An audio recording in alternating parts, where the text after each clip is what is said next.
আপনি কি বিশ্বাস করবেন, যোধপুরের এই বিশাল রাজপ্রাসাদটি তৈরি করতে এক ফোঁটা সিমেন্ট বা চুন ব্যবহার করা হয়নি। 1000 বছর নয়, মাত্র 80 বছর আগে এটি কিভাবে সম্ভব হলো?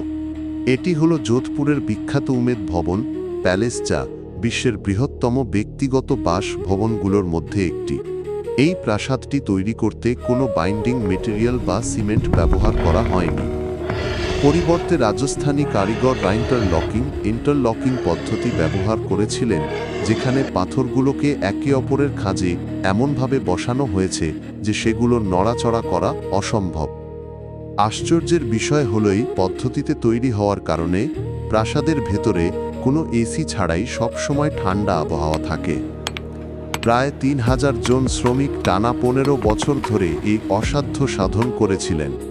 আমাদের ভারতের এই প্রাচীন কারিগরি বিদ্যা কি আধুনিক ইঞ্জিনিয়ারিংয়ের চেয়েও উন্নত?